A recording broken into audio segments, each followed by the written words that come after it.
ಮಾವಿನಕಾಯಿ ಉಪ್ಪಿನಕಾಯಿ ಮಾಡೋದು ಹೆಂಗೆ ಅಂತ ತೋರಿಸ್ತಾ ಇದ್ದೀನಿ. ನಾನು ಮಾಡೋದು ಹೆಂಗೆ ಅಂತ. ಇಲ್ಲಿ 5 ಮಾವಿನಕಾಯಿನ ಸಣ್ಣಗೆ ಕಟ್ ಮಾಡಿಕೊಂಡು 5 ದಿನ ಉಪ್ಪು ಮತ್ತು ಅರಿಶಿನ ಪುಡಿ ಹಾಕ್ಬಿಟ್ಟು ನೆನೆಸಿದ್ದೀನಿ. ಇದು ಬೆಳ್ಳುಳ್ಳಿ, ಸ್ವಲ್ಪ ಹಸಿಮೆಣ್ಸಿನ್ಕಾಯಿ ತೊಗೊಂಡಿದ್ದೀನಿ. ಈಗ ಇದನ್ನು ಜಜ್ಕೊತೀನಿ.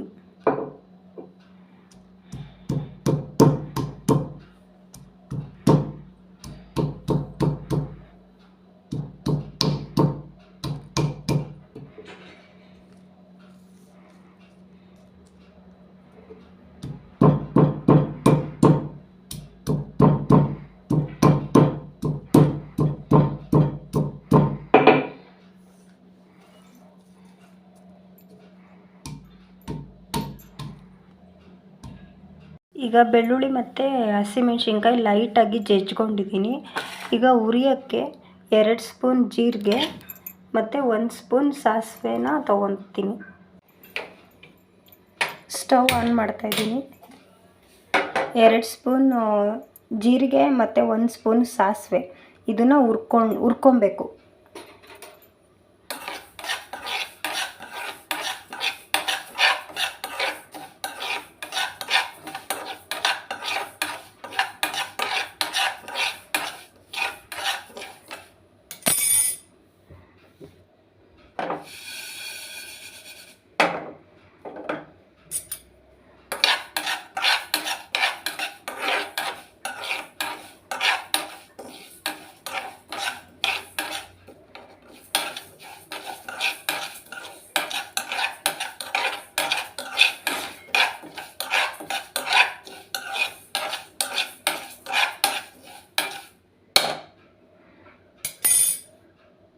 ಇದಕ್ಕೆ ಕಲರ್ಗೋಸ್ಕರ ಬ್ಯಾಡಗೆ ಮೆಣಸಿನ್ಕಾಯಿ ಹಾಕ್ತಾಯಿದ್ದೀನಿ.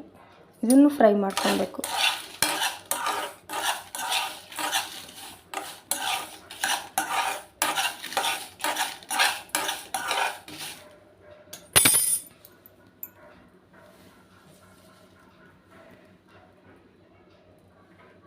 ಈಗ ಇದಕ್ಕೆ ಬೆಳ್ಳುಳ್ಳಿ ಹಾಕ್ತಾಯಿದ್ದೀನಿ.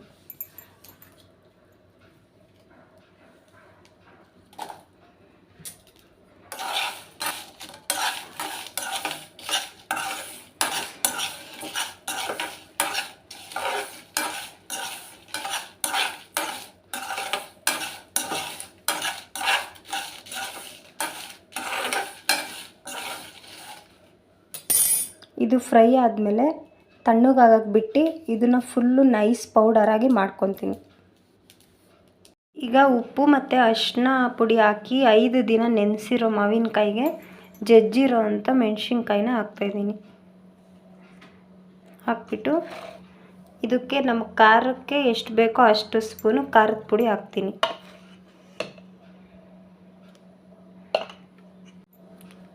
ಈಗ ಇದನ್ನು ಚೆನ್ನಾಗಿ ಕಲಿಸ್ಕೊಳ್ಳೋಣ. ಈ ಕಡೆ 1 ಬಟ್ಲು ಎಣ್ಣೆನ ನಾನು ಕಾಯ್ಸೋಕ್ಕಿಟ್ಟಿದ್ದೀನಿ. ಇದು ಕಾಯಿಸಿ ಆರಿಸ್ಬಿಟ್ಟು ಉಪ್ಪಿನಕಾಯಿಗೆ ಹಾಕ್ಕೊಬೇಕು. ಇಲ್ಲಿ ಎಣ್ಣೆ ಕಾದಿದೆ. ಇದಕ್ಕೆ ಸಾಸಿವೆ ಮತ್ತು ಹಿಂಗೆ ಹಾಕ್ತಾಯಿದ್ದೀನಿ. ಈಗ ಇದನ್ನು ಪೌಡರ್ ಮಾಡ್ಕೊಂಬರೋಣ. ರುಬ್ಬಿದ್ರೋ ಪೇಸ್ಟ್ನ ಎಣ್ಣೆಗೆ ಹಾಕಿದ್ದೀನಿ. ಈಗ ಮಾವಿನಕಾಯಿ ಇದಕ್ಕೆ ಹಾಕಿ ಬೆರೆಸ್ಕೊಳ್ಳೋಣ.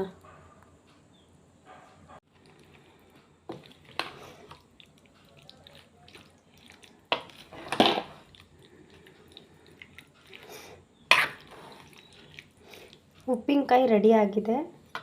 ನಾನು ಮಾಡೋ ರೀತಿ ಉಪ್ಪಿನಕಾಯಿ ತೋರಿಸ್ಕೊಟ್ಟಿದ್ದೀನಿ. ಮಾವಿನಕಾಯಿ ಉಪ್ಪಿನಕಾಯಿ.